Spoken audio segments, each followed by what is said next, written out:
Let me ask you something. If someone owns 40 rental properties, should they be rich? Type yes or no in the comment section below. Because a real estate investor recently said something that shocked a lot of people at one of my recent Keep the Keys book tour stops in Sacramento. He said, I own more than 40 properties, over 82 doors, and I still feel broke. 40 properties and still broke. Now, at the exact same time, professional athletes are saying the same thing, especially right now with free agency going on. They're saying that a $100 million contract is not generational wealth. Odell Beckham Jr., we did a recent reaction video to that, explained that once taxes hit, a $100 million deal might realistically look closer to 60 or even 50 million. Bro, you give somebody a 5-year, $100 million contract, right? What is it really? It's 5 years for 60. You're getting taxed, do the math. That's 12 a year that you have to spend, use, save, invest, flaunt, like whatever, however, just being real. Carmelo Anthony even said that between federal, state, and city income taxes, 50 to 60% of the income disappears before the athlete ever touches it. So here's the real question. How can somebody own 40 homes, 82 doors of rental income, or earn a $100 million professional athlete contract and still not build generational wealth? Well, today we're exposing the financial trap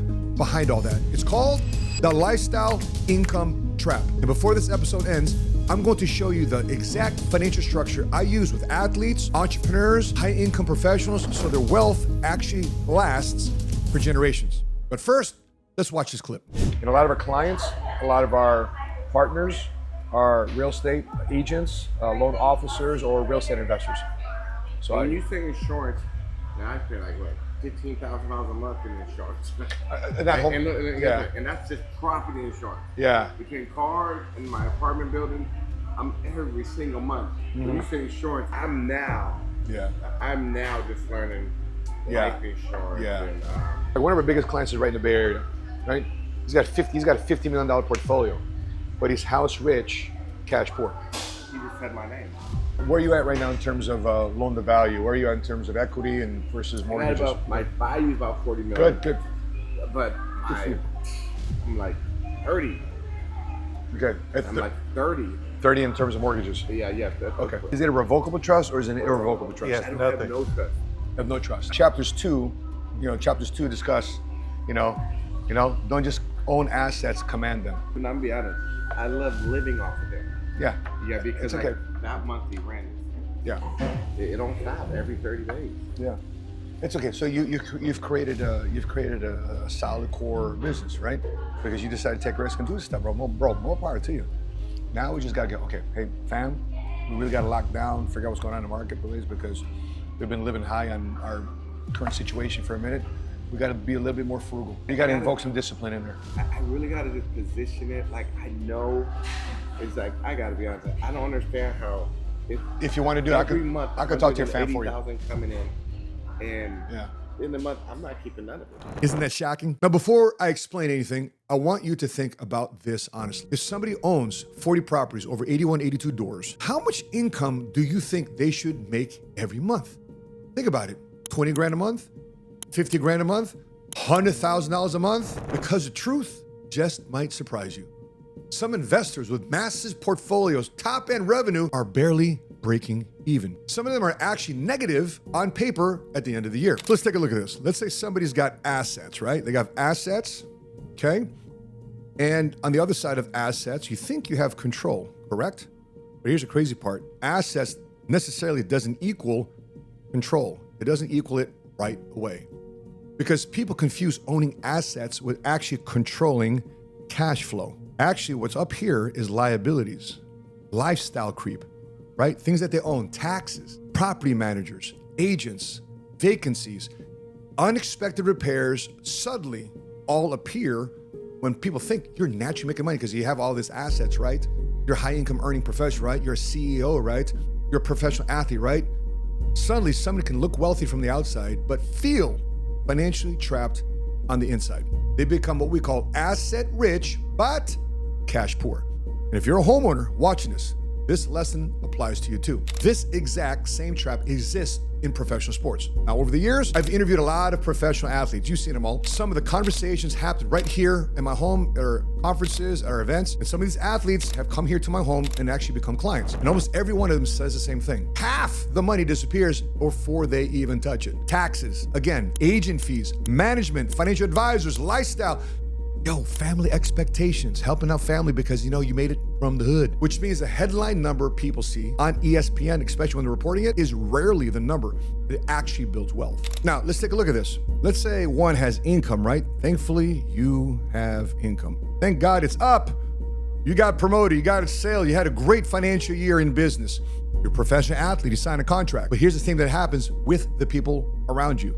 It's called expectations. Guess what happens to those expectations? It goes up too as well. Yo, my brother made it in the league. Yo, my brother made a promotion. Yo, I just saw this big sale he did and he posted it online. Now, let me ask you this question. What do you think happens next? I'll show you what happens next. You see this thing called control? Control, boom, starts to go down. You start losing control because of unmanaged expectations. You see, when income rises, lifestyle usually rises faster because you got to get the car, you got to get the clothes, you got to get the vacation, shopping, and that quiet equation destroys more wealth than bad investments. Now, we need to define something very clearly here because people throw around this phrase just constantly and cosmetically. They say generational wealth all the time. I want to create generational wealth. I hear at the office all the time. What are you here for? I want to create generational wealth. Well, let's define it. Investopedia defines generational wealth as assets passed from one generation to the next that provides heirs with meaningful financial stability. Now, financial planners describe generational wealth as wealth large and durable enough that multiple generations inherit a financial head start instead of starting from zero. So, in simple terms, generational wealth means the assets survive you. Your children benefit. Your grandchildren benefit. Your great-grandchildren benefit. Now, if the money disappears before the grandchildren, that wasn't generational wealth. It was simply high income during one lifetime, during one generation. Now, let's think of our family right quick. You got your grandparent, right? Grandparent leads to parent. Parent leads to child. Child leads to grandchildren. See that timeline? Grandparent to parent, parent to children, and children to grandchildren. Just curious, how many guys actually know your grandparents? Like both sides of your grandparents, which I believe is the God's design for raising a child. You got both parents, grandparents on one side, both of them, grandparents on the other side, both of them. You have 6 people raising a child. In my opinion, God's design for raising children. Back to our topic here. Now, if wealth disappears before generation 3, this is first generation, second generation, third generation. Let's say you're the grandparent. You have children, they become parents. The parents become parents themselves, what makes you a grandparent. If your wealth decides to expire right here, guess what? That wasn't generational wealth. That was good for you, maybe good for the next generation, but nothing here for this generation. Once again, that wasn't generational wealth.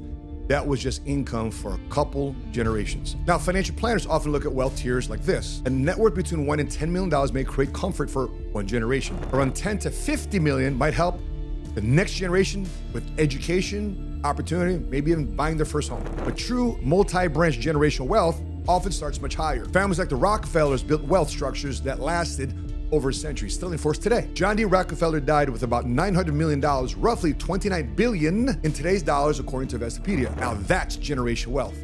Not a paycheck, a structure. And side note, it was established through life insurance and trusts. Now, let me explain to you a framework I teach athletes, entrepreneurs, and high-income households with this graphic. The last time I used this graphic was helping a professional athlete establish his financial home due to his new rookie contract. Now, let me explain the layers right quick.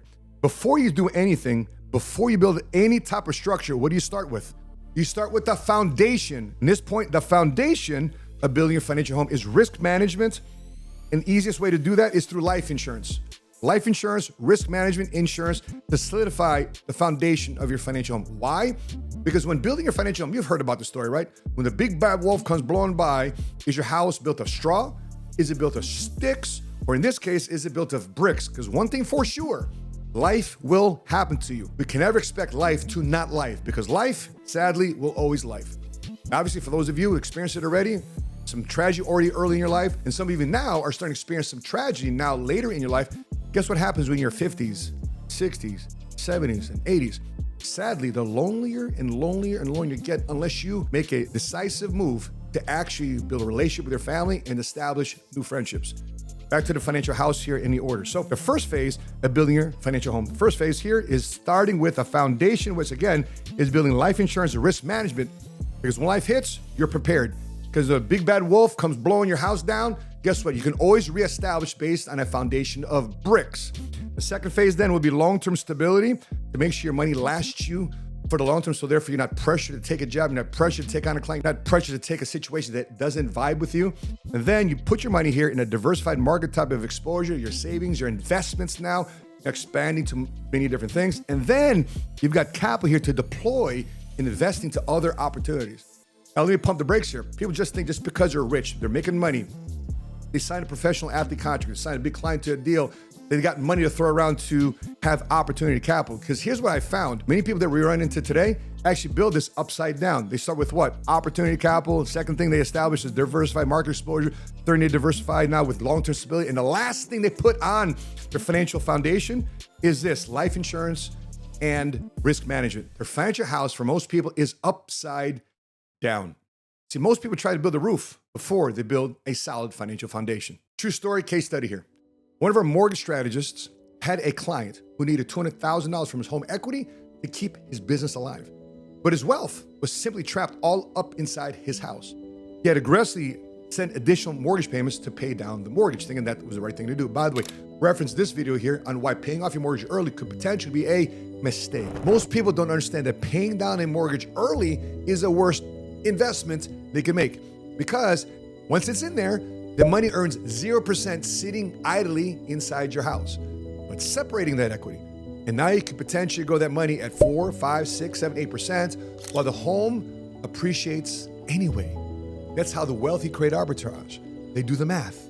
Everybody else, they rock with emotion. Back to the story. This homeowner built most with no liquidity outside the property. Everything was stuck inside his asset, which we found out later on, what he found out later on, was an illiquid asset. So when the business needed capital, he rushed into a cash-out refinance when interest rates were the highest. Again, and that's the danger of trapped home equity. Your home should never be your only liquidity strategy. Now, if conversations like this help you think differently about money, and you want to walk through your personal financial structure, you can connect with me directly on Connect. It's a direct way for you to reach out to me where I respond. See, this is where entrepreneurs, investors, and professionals schedule strategy calls with me. We talk through things like where your liquidity is, where your protection is, where your control leaks may exist inside your financial ecosystem, because information is everywhere today. You see it, but structure and experience is rare. So if you want to have the conversation, please scan the QR code right here, and also the link is in the video description below. Now, let me leave you with these 3 principles. Number 1, liquidity before leverage. Number 2, protection before speculation. See, investing in things and putting your money inside Bitcoin and real estate and stocks, bonds, and mutual funds, a lot of those are speculation. Again, protection before speculation. Therefore, you're confident to know that when the big bad wolf comes blowing by, and it will, you have confidence and clarity when you go through that type of situation. Number 3, control assets outside growth assets, because when income slows down, and it will, structure determines whether your wealth is going to survive. Now, if you enjoyed conversations like this in person, join us at the next Cigars, Wealth, and Whiskey event. I hold this every quarter here in the Dallas, Texas area. It's happening May 14th in Frisco, again, at the official lounge called the Industrial Cigar Company. Now, this isn't a conference. It's a room full of entrepreneurs and leaders having honest conversations about money, about leadership, and legacy. And for those attending the elite level, we start the evening with a private dinner, just a small group amongst us before the event begins. You find the details in the description as you scan this QR code. And again, we'll have the link in the video description below. Now, lifestyle inflation hides inside success. Income does not equal wealth, and assets do not equal control. And generational wealth happens when the structure outlives the person who created it. Now, I'm curious, which one is more dangerous financially in your opinion? A person with A, $5 million in assets, but no liquidity, or $500,000 in assets, 10% less in assets, however, they have strong cash flow? Type A or B in the comment section below. And if you want the Keep the Keys scorecard, which I talk about all the time at Keep the Keys book tour, you don't have to buy the book. Just get my free worksheets by scanning this QR code, and you'll get a clarity scorecard, and you also get a clarity worksheet to help you determine where to assign and align your assets. That being said, guys, appreciate you tuning in. If you found value in this conversation, smash that like button. And if you haven't done so yet, subscribe to our YouTube channel. You have the 7-Figure Squad, and make sure you drop your biggest takeaway in the comment section. That being said, from Dallas, Texas, I'm your money smart guy, and until we meet again, continue to live smart, continue to love smart, and be money smart.